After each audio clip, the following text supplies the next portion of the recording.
बात सन 1920 की है। दिल्ली के चांदनी चौक वाले इलाके में रहने वाला असगर अली, जिसकी कुछ ही दिन पहले एक नई नौकरी लगी थी।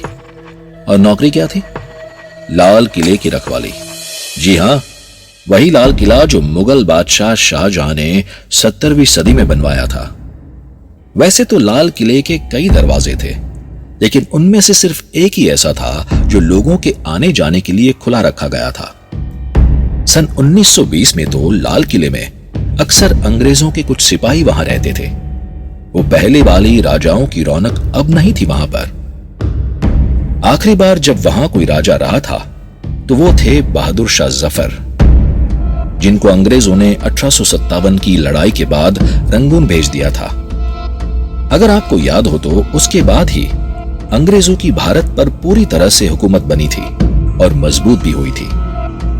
फिलहाल ये सब बातें असगर के दिमाग में नहीं थी। वो तो बस इस बात को लेकर खुश था कि उसकी एक नौकरी लग गई। उसे बस गेट के सामने पहरा देना था। जिस गेट पे वो रखवाली करता था वो गेट यमुना नदी की तरफ खुलता था और यमुना गेट की कुछ ही दूरी पर थी।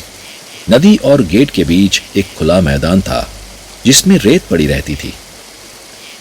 उसी गेट के बाहर असगर ने अपने लिए एक खटिया लगाई और उस पर अपनी लाठी लेकर बैठ गया। गुरुवार की रात थी, ठंड का समय था और उसने सामने पड़ी कुछ लकड़ियों में आग भी जला ली और वहीं पर बैठा रहा। उसको नींद आ रही थी कि अचानक उसको कुछ आवाज आने लगी।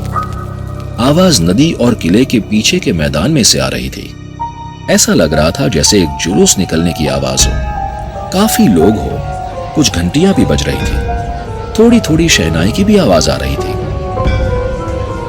और फिर एक आवाज अचानक से बहुत तेजी से और जोर से आई, राजा के लिए रास्ता बनाए, राजा के लिए रास्ता बनाए। असगर ये आवाज सुन के एकदम से डर सा गया। उसको समझ में नहीं आया कि ये आवाजें कहां से आ रही है। उसको काफी डर लगा, लेकिन उसने हिम्मत जुटाई और वो थोड़ा मैदान की तरफ गया और फिर उसको साफ साफ दिखने लगा। वहां तो जैसे एक जुलूस निकल रहा था। दो बड़े से हाथी थे। एक पे ऐसा लग रहा था जैसे कोई राजा बैठा हो और दूसरे पर रानी। उनके आगे और पीछे काफी सिपाही चल रहे थे। कुछ लोग जो शंख और शहनाई बजा रहे थे। आगे आगे एक आदमी चल रहा था जो जोर से चिल्ला रहा था, राजा के लिए रास्ता बनाए, राजा के लिए रास्ता बनाए। असगर ने सोचा, इस वक्त जुलूस? और ये कौन सा महाराजा है? यहां तो अंग्रेजों का राज चल रहा है। फिर असगर को और भी साफ दिखने लगा कि वो जुलूस था। एकदम अजीब सा लग रहा था ये जुलूस। हाथी, सिपाही सब जमीन से थोड़ा ऊपर, जैसे कि हवा में चल रहे हो। लोग दिख तो रहे थे, लेकिन ऐसा लग रहा था जैसे कि वो हवा उनके शरीर के बीचों बीच से निकल रही हो। और फिर उसने देखा कि वो पूरा जुलूस वहां पड़ी नाव के बीच से निकल गया, जैसे कि वहां कोई नाव पड़ी ही ना हो। नाव उनके आर पार हो गई और वो चलते रहे। ये सब देखकर असगर की रूह कांप उठी। उसको विश्वास नहीं हो रहा था कि वो क्या देख रहा था। वो देखते देखते इतना डर गया कि उसको पता ही नहीं चला कि वो वहां पे ही बेहोश हो गया। और उसको होश तब आया जब उस पे कुछ अंग्रेज सिपाहियों ने पानी छिड़का। उन्होंने उसको उठाया और पूछा कि वो बेहोश कैसे हो गया।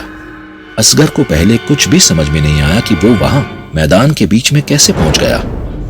उसने सिपाहियों का शुक्रिया अदा किया और किसी भी तरह उठकर अपनी खटिया पर वापस आ गया। थोड़ी देर बाद उसको याद आने लगा कि उसने कल रात क्या देखा था। वो बहुत घबरा सा गया और वहीं पर डर के कारण खटिया पर लेट गया। कुछ समय बाद उसकी जान में जान आई और उसने उस बात को भुलाने की कोशिश की। उसने सोचा कि क्या पता कोई सपना होगा या बस उसका वहम होगा। और कुछ 1-2 दिन में ही वो सही में उस बात को भूल गया। लेकिन फिर अगला गुरुवार आया। असगर हर रात की तरह अपनी खटिया पे बैठा। इस रात तो उसने आग भी नहीं जलाई थी, बस लेटा हुआ था खटिया पर। और वो आवाजें वापस से आने लगी। असगर घबराने लगा और अपनी खटिया से उठकर बैठ गया। और फिर वो आवाज दोबारा से आई, राजा के लिए रास्ता बनाए, राजा के लिए रास्ता बनाए। असगर के रोंगटे खड़े हो गए। उसके पूरे बदन में एक अलग सी सिरहन दौड़ उठी, एकदम कांपने वाली। लेकिन असगर ने हिम्मत जुटाई और फिर से उठकर थोड़ा आगे आया और उसने वही जुलूस दोबारा देखा। इस बार तो साफ साफ दिख रहा था कि वो चलती फिरती आत्माएं थी, वो जिंदा लोग नहीं थे। उनके कपड़े भी थोड़े से अलग थे, पुराने जमाने वाले, जैसे उसके दादा और दादी पहना करते थे। और वो जुलूस बिल्कुल वैसे ही चल रहा था जैसे उस दिन चल रहा था। राजा भी वैसे ही बैठा था और रानी भी बिल्कुल वैसे ही बैठी थी। हाथी भी उसी रफ्तार से चल रहे थे और वो जुलूस फिर से उस नाव के बीच में से गुजरा और देखते ही देखते गायब हो गया। वापस वो सन्नाटा छा गया, जैसे कुछ हुआ ही ना हो उस जगह पर। इस बार असगर घबराया जरूर था, लेकिन बेहोश नहीं हुआ था। वो बस थोड़ा सा कांप रहा था। वो अपनी खटिया पे वापस आया और पूरी रात बैठा रहा। अब उसको यकीन हो चुका था कि उसने जो पिछले हफ्ते देखा था वो एक भयानक सपना नहीं था, बल्कि एक हकीकत थी। वो सुबह का इंतजार कर रहा था। कल सुबह उसके चाचा आने वाले थे। चाचा गांव गए थे और उनकी सुबह की ड्यूटी लगने वाली थी गेट पर। उन्होंने ही तो असगर की नौकरी यहां पर लगवाई थी, इस गेट पर। चाचा जैसे ही आए, उन्होंने असगर की डरी हुई शक्ल देखी और समझ गए कि उसने कल रात कुछ देख लिया था। और वो बोले, क्या हुआ असगर? कल रात राजा बहादुर शाह जफर का जुलूस देख लिया क्या? असगर सुनकर घबरा गया कि चाचा ने भी ये सब देखा था क्या? और वो घबरा के बोला, हां, भूतों का जुलूस था और कोई राजा और रानी अलग अलग हाथी पर बैठे थे और उनके साथ काफी सारे लोग चल रहे थे और सिपाही भी थे। और आपको कैसे पता कि वो राजा जफर का ही जुलूस था? चाचा के चेहरे पर एक छोटी सी हंसी आई और फिर थोड़ा सा दुख भी। उन्होंने फिर असगर को कहानी बताई। जब आखिरी राजा बहादुर शाह जफर यहां पर रहते थे तो हर गुरुवार को उनका एक जुलूस निकलता था।